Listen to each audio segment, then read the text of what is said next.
Halo semua, pada kesempatan kali ini saya akan membahas materi penting tentang hukum konstitusi dengan topik kedaulatan rakyat dalam sorotan, hak konstitusional warga negara dalam aksi demonstrasi DPR 2025.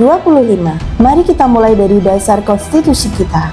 Undang-Undang Dasar 1945 dalam pasal 1 ayat 2 dengan tegas menyatakan bahwa kedaulatan berada di tangan rakyat dan dilaksanakan menurut Undang-Undang Dasar.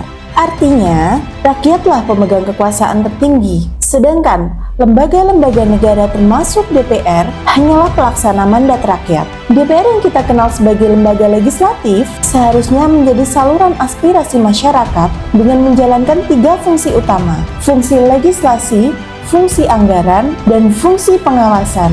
Namun pertanyaannya, apakah DPR benar-benar menjalankan mandat itu dengan baik? Pertanyaan ini semakin relevan ketika kita mengingat peristiwa demonstrasi besar pada Agustus 2025.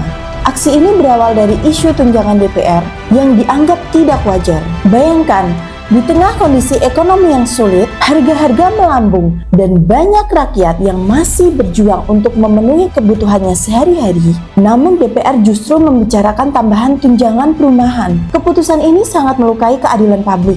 Seolah DPR lebih mementingkan kenyamanan pribadi daripada kesejahteraan rakyat. Demonstrasi kemudian terjadi dan berkembang luas yang tidak hanya melibatkan mahasiswa, tetapi juga buruh, ojek online, aktivis LSM, hingga masyarakat sipil biasa. Fenomena ini menarik karena membuktikan bahwa rakyat masih memegang teguh hak konstitusionalnya untuk bersuara. Sesuai pasal 28E ayat 3 UUD 1945, setiap orang berhak atas kebebasan berserikat, berkumpul, dan mengeluarkan pendapat. Hal ini diperkuat lagi oleh pasal 28I ayat 1 yang menegaskan bahwa kebebasan berpendapat termasuk ke dalam hak asasi manusia yang tidak dapat dikurangi dalam keadaan apapun.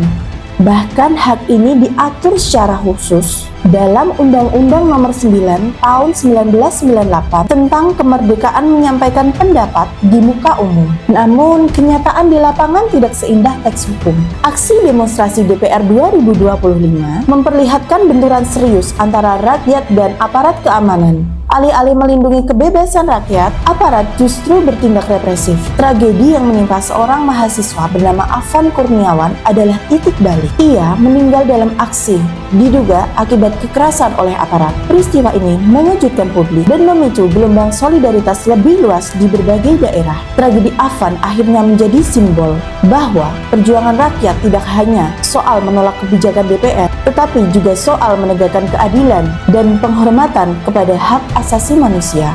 Dari sudut pandang teori hukum konstitusi, peristiwa ini menunjukkan bahwa demokrasi Indonesia masih menghadapi persoalan serius. Jika kita melihat dari teori kontrak sosial Jean-Jacques Rousseau, negara lahir dari kesepakatan rakyat untuk menyerahkan sebagian kedaulatannya agar hak-hak mereka terlindungi. Tetapi jika negara justru melanggar hak rakyat, maka kontrak ini seakan dikhianati.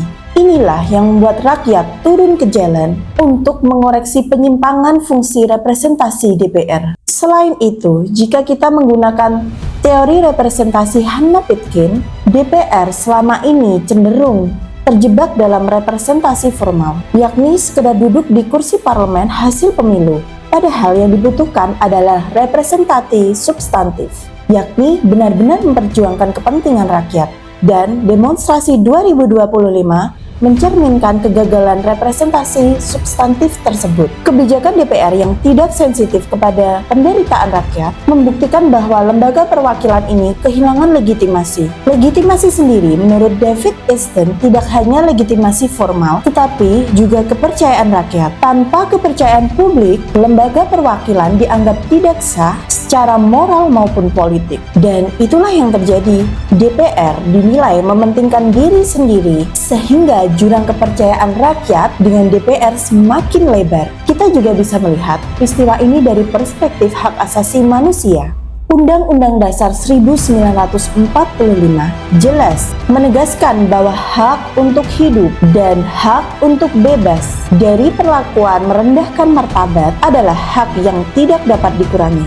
Sayangnya, tindakan represif dari aparat justru mencederai prinsip negara hukum. Padahal pasal 1 ayat 3 UUD 1945 menegaskan bahwa Indonesia adalah negara hukum. Artinya, semua tindakan pemerintah harus didasarkan pada hukum, bukan kekuasaan semata. Sayangnya dalam demonstrasi Agustus 2025, pembubaran paksa dengan kekerasan menimbulkan kesan bahwa prinsip negara hukum belum ditegakkan secara konsisten.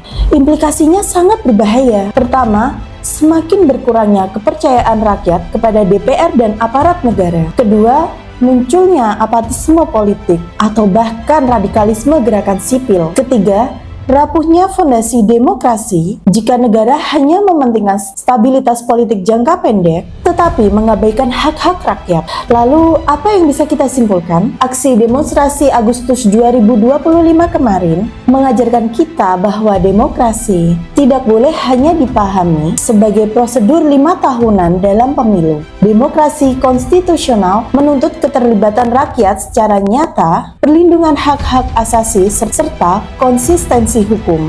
Jika rakyat merasa diabaikan, mereka berhak mengoreksi jalannya kekuasaan melalui aksi damai. Jika negara gagal melindungi hak itu, maka negara beresiko kehilangan legitimasi di mata rakyatnya. Dengan demikian, kedaulatan rakyat tidak hanya slogan dalam konstitusi, ia harus diwujudkan dalam kebijakan yang berpihak kepada rakyat, lembaga perwakilan yang benar-benar representatif, serta aparat negara yang mengedepankan perlindungan hak asasi manusia, bukan kekerasan.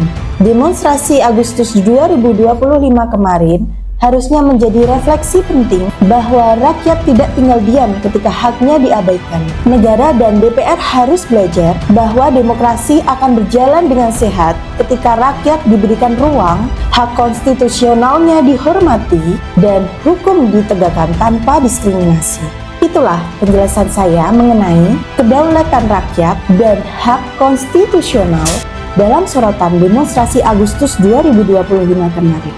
Semoga kita semua bisa memahami bahwa demokrasi bukan sekedar formalitas, melainkan komitmen untuk benar-benar menempatkan rakyat sebagai kedaulatan tertinggi. Terima kasih.